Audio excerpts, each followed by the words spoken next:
The goal in this video is to get the truck prepared to go back outside, finish up detailing frame, shock absorbers, some more leaks, etc., etc., etc. The joys of trying to restore a truck in a two-car garage that you share with your wife. So basically this is going to sit outside for a while I bring inside the bed pieces and get them fixed up. So we'll see if I'm successful. Well, thanks, Brian. I was able to find the correct hand throttle shaft and everything. It's not connected to the carburetor yet, to the actual linkage. I got to figure that out. Probably have to fabricate something, but at least I got this with original knob. Okay, so you saw in the other video my hand throttle that I got, the shaft. However, I did not have this end of it. Heim joint, looked it up on Amazon, there it was. Fits exactly perfect, right? Exactly what I needed. So this was the original throttle assembly, bell crank assembly, I guess you could call it. This looks like this is cobbled together from two different things. I don't think this was original. I don't know the story on this, but I basically just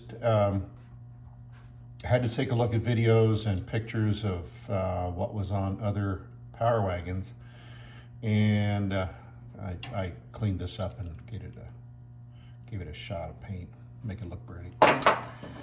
I decided to make this. It's pretty simple, not too complicated, but it does work, and I'm going to put it back together and demonstrate. So this is the demonstration of accelerator and the hand throttle.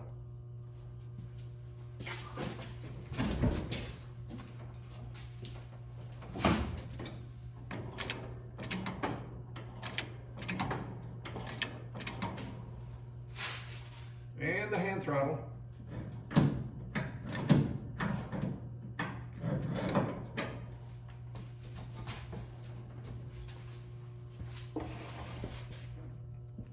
So I got another Eastwood product, the inner frame coating. I don't know why this is green, but whatever. So there's two areas in the frame, in the back and the middle. So I'm gonna squirt that stuff in there and hopefully stop some rust. Okay, the results of the inner frame rail stuff. Yeah, it paints everything inside green, and probably a good thing to do would be do that first before you do the black, because it'll be spurting out different places. So I've discovered the proper way for these clips to go in. Make something like this, and the fuel line and the brake line, they go together on the bottom rail. And then this is for the wiring harness that goes back to the back. So that's basically what you do. My ongoing chasing of leaks. Next will be this seal here on the differential yoke. This is the front one. I did the back one a long time ago. But yeah, once you start using 70-year-old seals, yeah, they kind of fail. So I've got a new technique to get the seal out. So we'll see where this goes. Okay, one of the needle bearings failed. I had squirted grease in there and it got to the other three apparently, but this one apparently not. So we'll be changing out this U-joint. Okay, we have got some success here that's about to fall out. Finally got this castle nut out. This was a 2-torch job with a new impact gun wrench. Several attempts and finally get it off. So that's going to come out of there and then we can replace that seal. So a word about this castle nut I struggled so much to get off. Don't mess it up. Don't be tempted to cut it off, chisel it, anything, because they're made of pure unobtainium. They don't make them. There's no new ones available. So guard it with your life. So here's the seal that has to come out. And what I have discovered is a pretty decent way of getting it out. Anyway is miserable. Drilling a couple holes on each side here. Start with small ones and get to bigger ones. So you can put bolts in and basically thread it, tighten up the bolts, and it more or less just pops right out. So that's what I'm going to attempt.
And naturally, it just decided to stop recording. But yeah, just kept cranking down on there and popped right out. Amazing.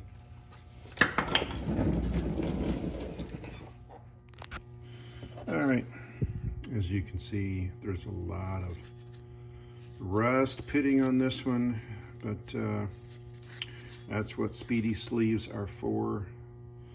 I've done that in a previous video, so I won't bore you. But this, again, was probably sitting in a swamp for a while. Okay, you want to use this stuff, Permatex 81182. Smear it around in there.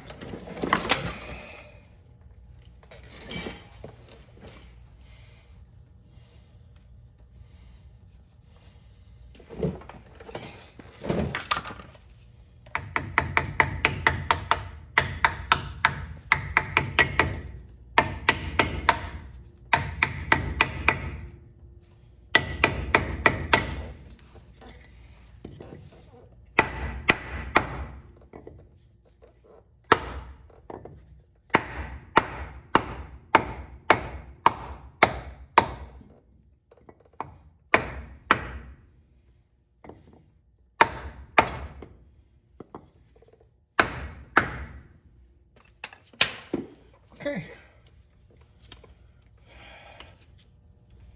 Hopefully, it's going to do that. Okay. This puppy whacked in. And then get our castle nut in there. And I'm going to have to get my my air gun and get it torqued in there, and get our cotter pin in. Okay, castle nut torqued on, and cotter pin in. So that should be a nice seal on there, not going to leak anymore.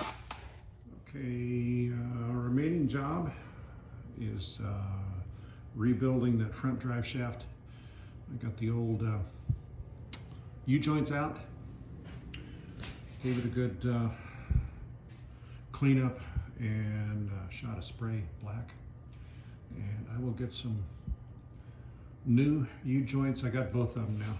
I only had one before. Finally got my second one. Should be able to get that done tomorrow. And new U-joints go in really nice, especially when you put them in the freezer first for a couple days. I didn't have to use any heat or anything, but little freezer, little tappy tap, and went right in there. Reassemble in the same way you took it apart. Seems obvious, but think about it. Mark here. Matches this right here. So, should be good.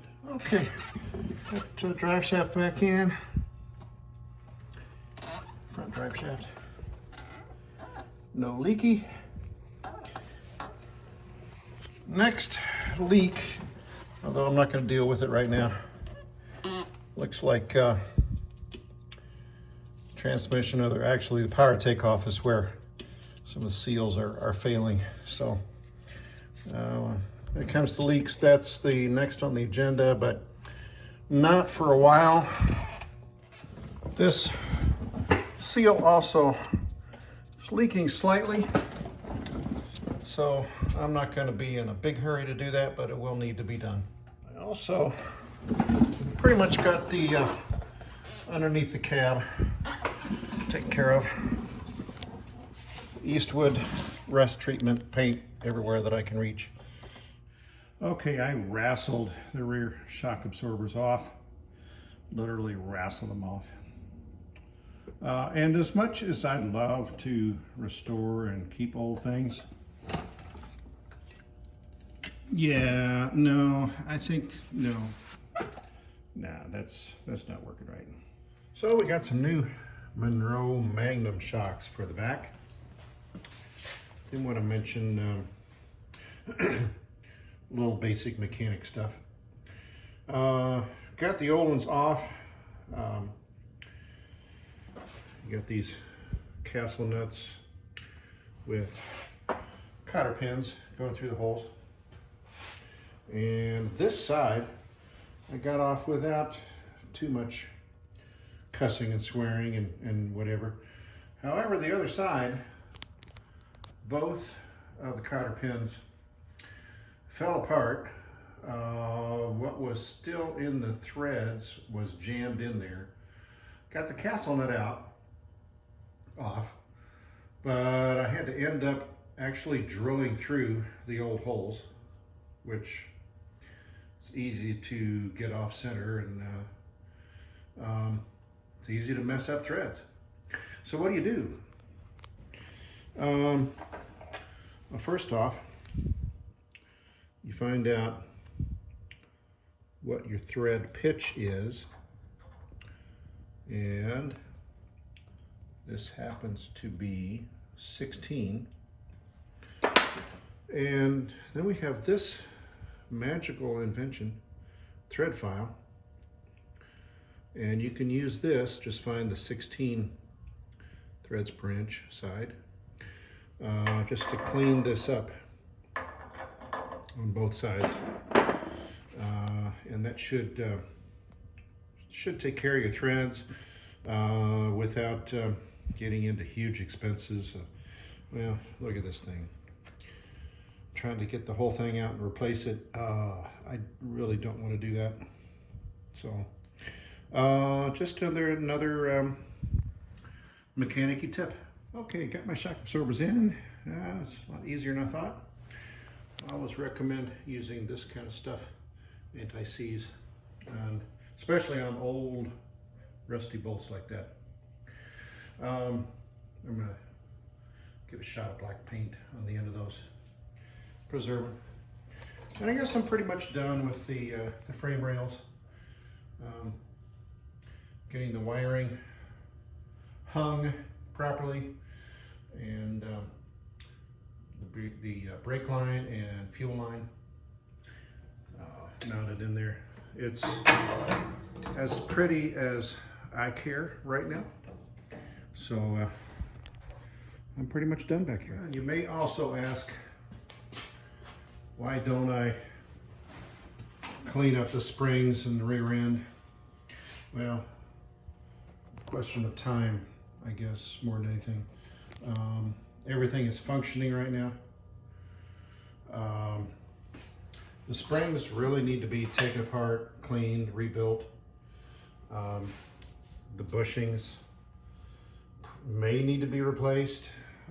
Right now, I'm just trying to lube them up, grease them up, make sure that they are loose and moving in there. I may get to this job later on in 2021, but that's why I'm not doing that yet. Well, I guess I'm successful. So now on to part 2 of this winter fiasco.